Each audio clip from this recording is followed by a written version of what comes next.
are, well, one, we came to listen, but also have a number of questions we'd love to ask at some point, probably towards the end of this meeting, whenever there's some time. But excited to get to work with you guys. Awesome. Yeah. Let me pull up the agenda here. I think we'll have plenty of time for questions. I don't think, like, a lot of people are out and about and have been on vacation for the last couple of weeks, so I don't know that we have a whole lot set up. Let me Perfect. project this. Yeah, hi, I'm Austin. Julian kind of covered the bases, I think. Cool.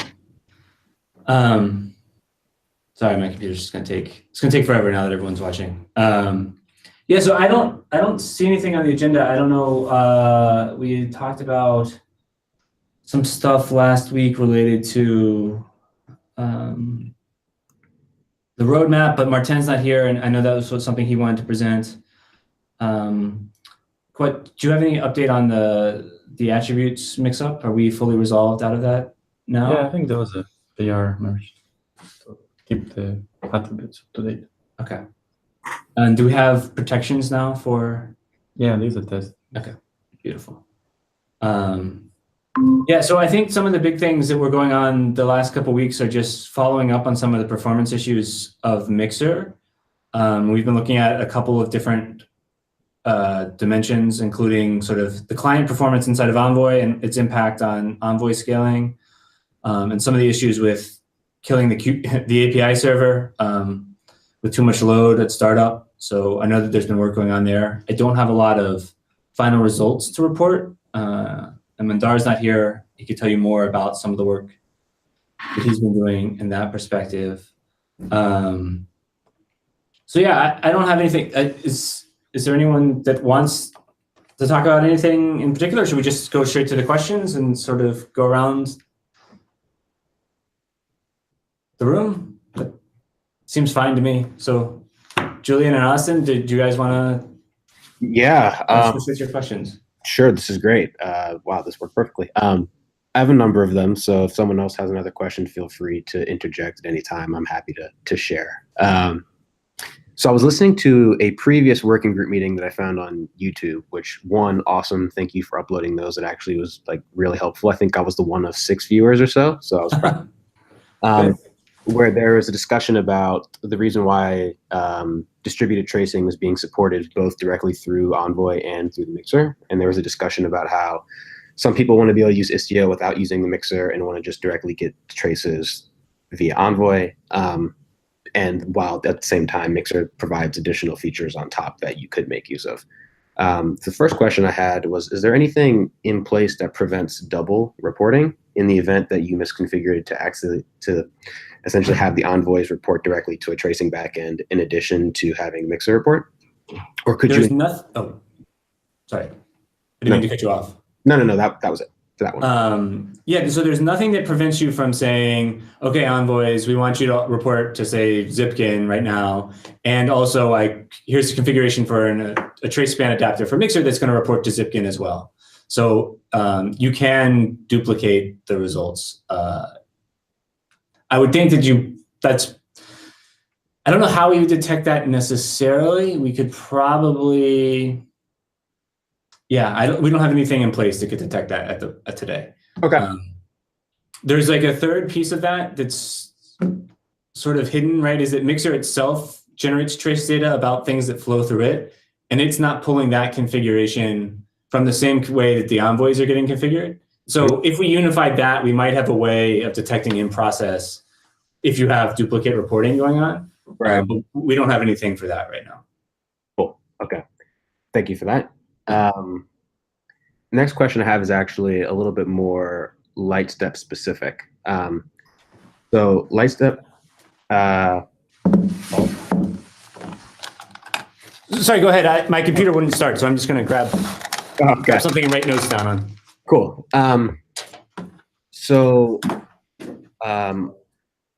Using Lightstep as a tracing backend is directly supported with Envoy. There's like built-in functionality for that in addition to configuration. And so one of the things that we would like to be able to do is to be able to allow people that are using Istio to also use Lightstep as a tracing backend. And so one of the ways we thought would be easiest was if we exposed the Lightstep configuration options through Istio, and essentially we're able to propagate that down all the way to the envoys. And I think I found that this is similar to what is done for Zipkin. One, does that seem like a reasonable thing to do? Yes. In fact, there's someone that was working on this. Oh, there he is, Jeff. I'll let you talk. Yeah, this totally sounds reasonable. Some of the Lightstep folks are looking at this too.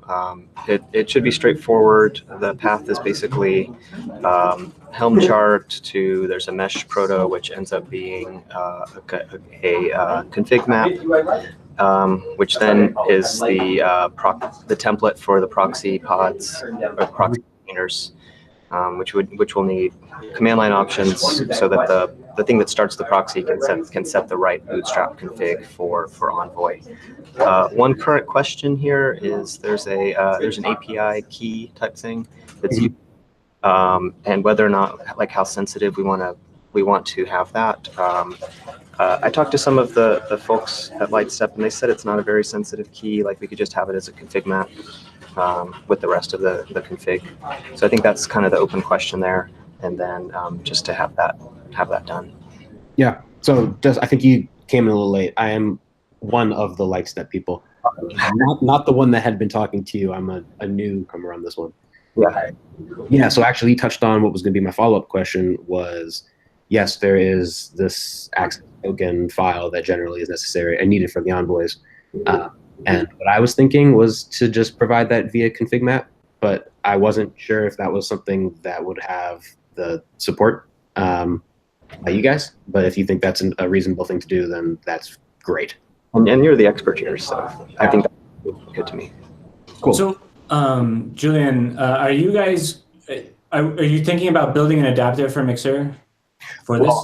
So I have another question, which is about that one. What we were hoping to do was to provide Lightstep support directly through the envoys, because Envoy already has the ability to do that, and then potentially also write a Mixer adapter, which I now realize that they're in process and out of process adapters, and I'm not totally sure what the direction Istio was trying to head with that is. So that was going to be my next question, actually. So as of basically 1.0, basically we are transitioning all new development to out of process adapters. So I was asking because if you built an out of process adapter, right, you could manage that token however you wanted to manage with the deployment of your out of process adapter, and we wouldn't have to have an opinion on that. So that's one option. Cool. Yeah, that would actually be great. I saw someone had asked a similar question in one of the Google groups, and I think got that answer as well. Actually, now we're talking about out of process adapters. Actually, let me pause. If somebody else has a separate question, please, you can interject. I just have a list of them, so if not, I'm going to keep going down it. Go once, twice. Okay, I'm going to steamroll through. Okay. One question I had for the out-of-process adapters is there any within Mixer batching supported? So I'm thinking for like the trace span template. If I had an out-of-process adapter, does every trace span that comes through Mixer get sent as a separate RPC message? No. So the signature for a report on the report side, which is different than check, is that they come in an array of instances. Okay. So you get a batch of instances per call. Okay. That answers I was a little concerned at first. I was like, wow, if we're going to do one per call, then that would be a lot. Cool. Another question I had, and this is more maybe of an opinion from you guys. So brief overview of Lightstep architecture. We have these components called satellites, which run in our customer's VPC. And essentially, they configure their application to send trace spans directly to this component. And then that component is smart and figures out which should actually propagate to our backend. So this enables you to reduce the amount of stuff that you're sending over network reduces a lot of costs, so we can perform, cool stuff with it, basically. One thing that I was considering as I was briefly reading over the out-of-process adapter notes, which are great, by the way, is if we just had that component implement the necessary gRPC service, could it just send directly? I think if we did that, we would probably ignore the configuration stuff that comes along with it, just because having basically that component's configuration is already quite complicated. And I think it would be like a separate add-on project maybe to have that be configurable through Istio. But does that sound like an absolute abomination, or is that like a reasonable thing to do potentially? No, I think, and it's a shame Mandar isn't here. I think this was one of the visions for out of process, right? Is you could just add the APIs to your existing pieces and use them that way. Okay. And then, like, depending on where we go with the next generation of Mixer architecture, maybe it's embedded in Envoy itself, right? The calls would just go straight out to your satellite, and then from there, that would be the end of it. So yeah, I think that's not an abomination. Is the way I would say that. Cool. Great. You guys are fantastic. This is wonderful. Like, just keep asking questions that we know the answers to, and then Yeah. Julian, I need to try harder. Yes, Austin. can I slide in? So in regards to like batching those requests, is there options for tuning that kind of at a higher level, or would the out-of-process adapter need to be responsible for any kind of like performance tuning or rate limiting? yeah, I don't think we have anything built in that allows you to configure the rate or sort of the way in which they're batched. That's a good feature request. We don't have. I don't think there's any real intelligence around the way in which things are batched and sent. Sort of as they're because reports come in batches from the proxy in batches of up to 1,000 or once every second or something, right? And so that sort of batching is passed on through. So I think there's a feature request there to maybe do something more intelligent with how we are grouping and batching, Okay. and dispatching to the adapters. Sure. Yeah, I mean, it's pretty it's simple right now, but because it's just we don't have intelligence. Yeah. Just passes through. Yeah. So if you guys have ideas on what that should look like, or what that might, what things might be helpful there, that would be a good thing to capture and send as a feature request. We have to think about this now, and there's lots of new considerations now that the out-of-process adapter stuff is coming up, and I think this is one of them. Yeah, I think Julian probably would have more a better insight on maybe the specifics, but I know it's something that we've been thinking a lot about internally. Yeah, totally. One question I have actually is more, I guess, procedural. What is the best? I just file like a feature request as like a GitHub issue. Like, what is what's like the community process for all this? So a GitHub issue is a great way to start. And raising it here so we can track it sort of week over week here and see whether or not any progress is being made or what our thoughts on it, and get it on the roadmap. I mentioned there's a roadmap that was being built. I don't know what the status fully of that is, but that might be something we want to like add onto the roadmap and relating to performance and scalability. Is just how out-of-process adapters work in terms of tuning the performance of them. So that would be another way. But yeah, I would start with the GitHub issue and maybe follow it up with an email to the policy and telemetry mailing list and just say, hey, this is something we're interested in, and that'll get the ball rolling. Okay, cool. Let me just write that down so that I don't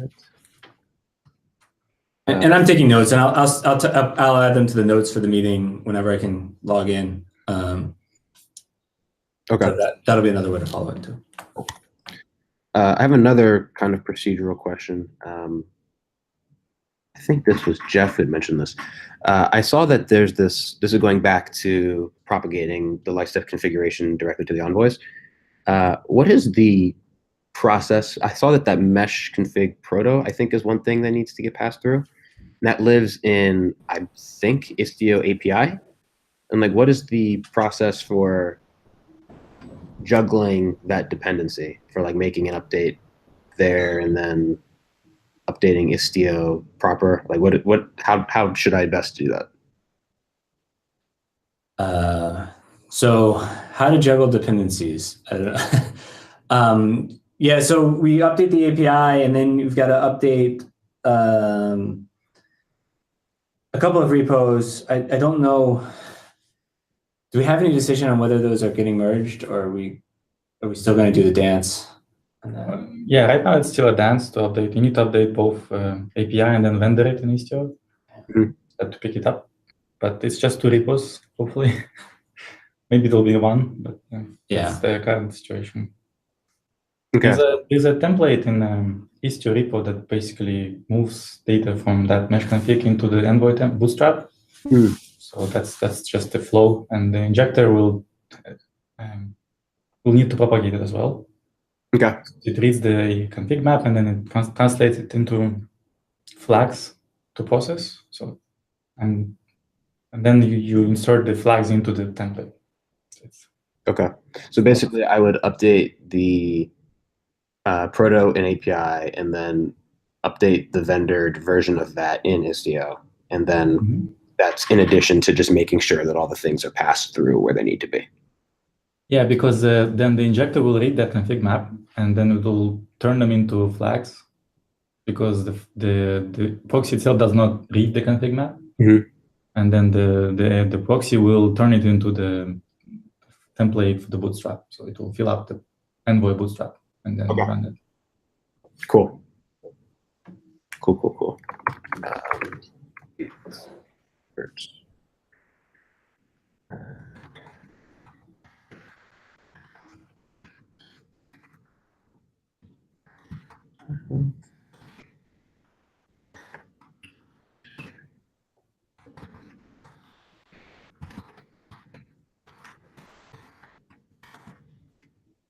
Anything else on the list of?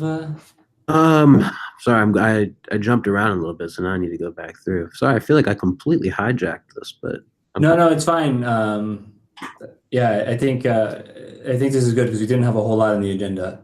I did want to mention that I think in the next meeting, there's probably a bunch of docs that are going to come out related to different designs and things that we've been asked. So I have a doc on how to extend the attribute set for Mixer, different ways that should be coming out. I want to take another pass at it before I send it out, but I'll be sending that out on the mailing list hopefully soon. Try to be a 1-pager, so keep it nice and short. There's another doc on monitoring out-of-process adapters and making little changes for that I want to circulate. I think there's the roadmap doc that's going to be out as well, and I expect that there's going to be some other stuff on monitoring applications themselves in terms of not just the proxy that'll be coming out. So there are a bunch of stuff that we should see traffic on the mailing list this week and next. So there should be tons of good discussion at our next meeting. So I just wanted to sort of make that announcement. But right now, there's nothing. I think it's all pending. So there's not a lot to talk about like right now from my perspective. I don't know if others, and if others have topics, we should totally bring them up and discuss. Is there? I saw from previous minutes that there was some collaboration between, I guess, the Open Census group and Istio. I'm curious as to what the latest is there. So that's one of the docs that hopefully will come out. There's meetings yesterday even about this issue between the two teams. And so we want to make sure, they're very much interested in building a Mixer-like thing for telemetry. So we're trying to see if we can eliminate having two teams that are building the same thing. So we're trying to align. I've been trying to convert some of the Istio component monitoring over to Open Census to enable flexibility in terms of maybe export through this telemetry service that we'll probably share between the two teams. So yeah, we hope to have more, and that's just something that should go out soon on the mailing list about that. But we're trying to align and share, if not share components, share libraries, so that we're not reinventing the wheel for telemetry consumption and generation across different open efforts. Cool.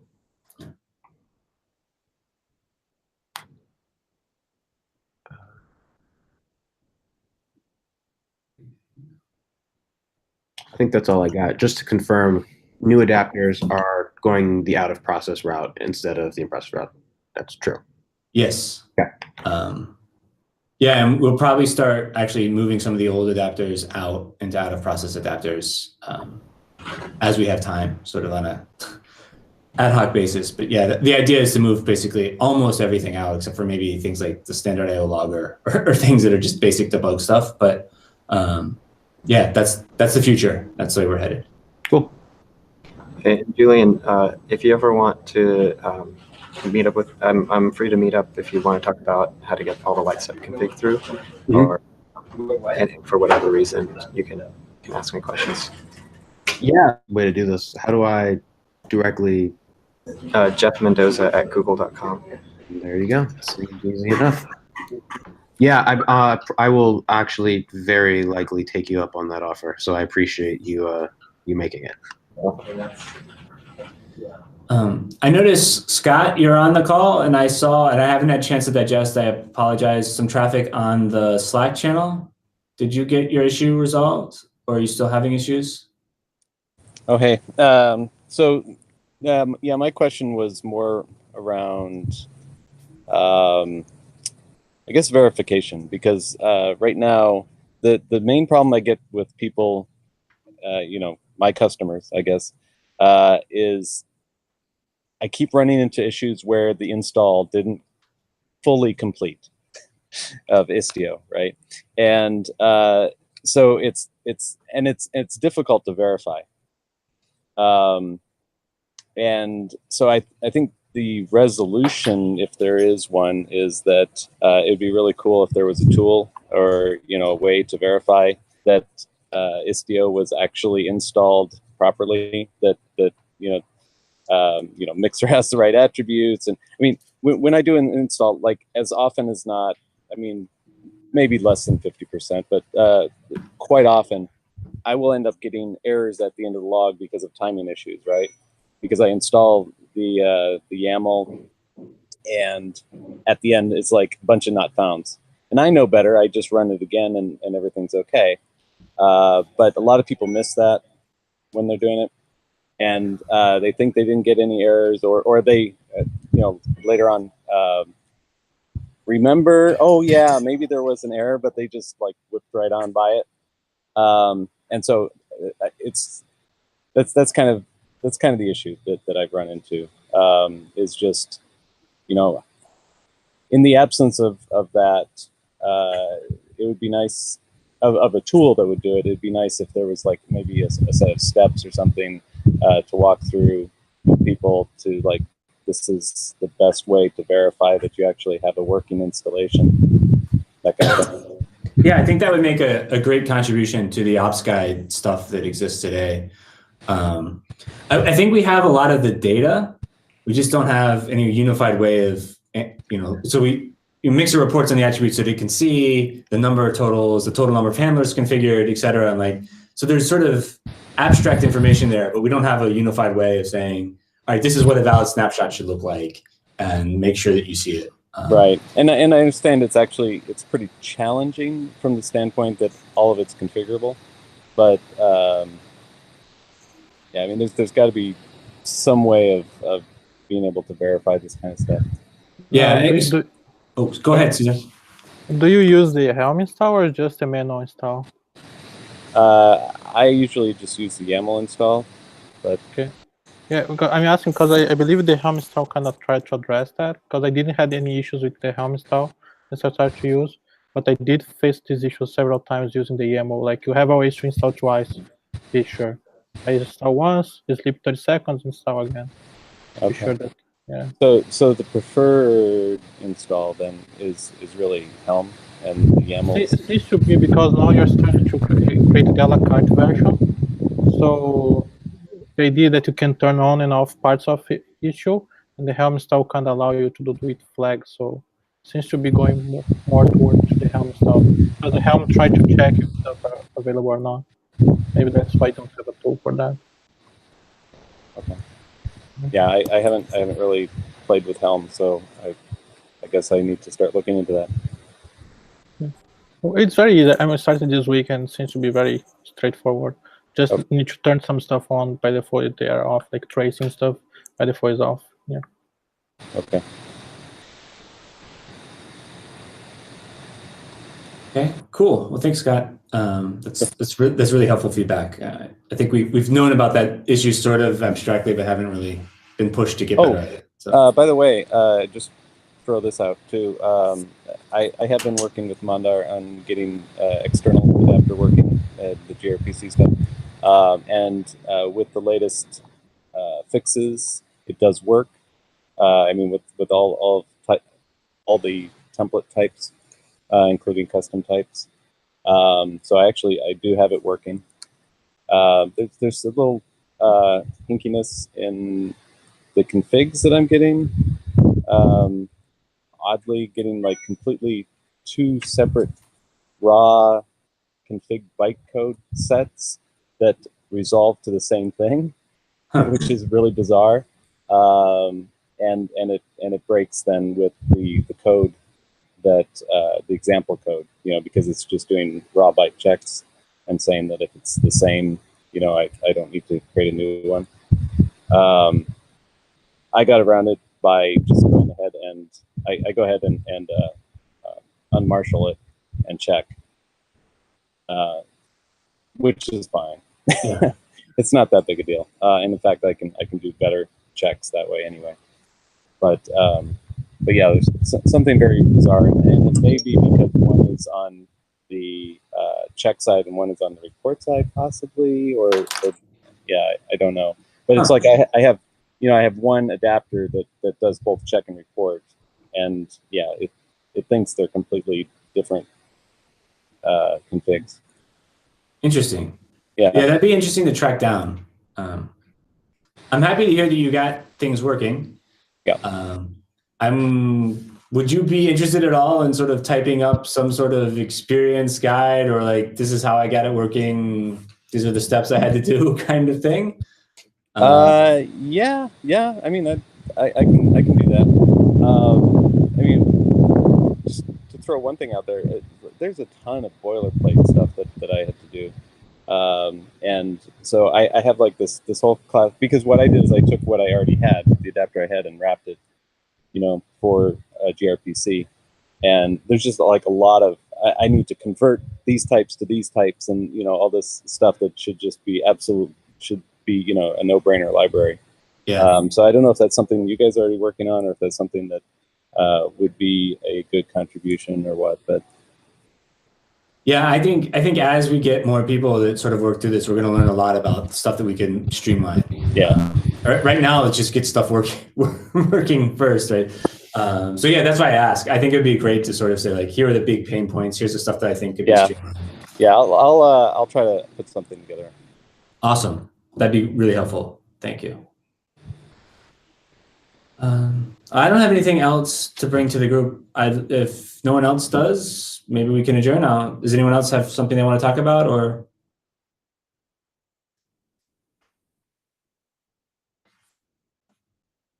Okay. Well, thanks everyone for coming and showing up. Like I said, I think there's going to be a lot of traffic on the mailing list next couple of weeks, so we should have a lot to discuss next time we get together. And enjoy your Wednesdays. Yeah, me too. Thanks again for all the help. I appreciate it. Yeah, happy. Thanks, guys. Bye. Take care.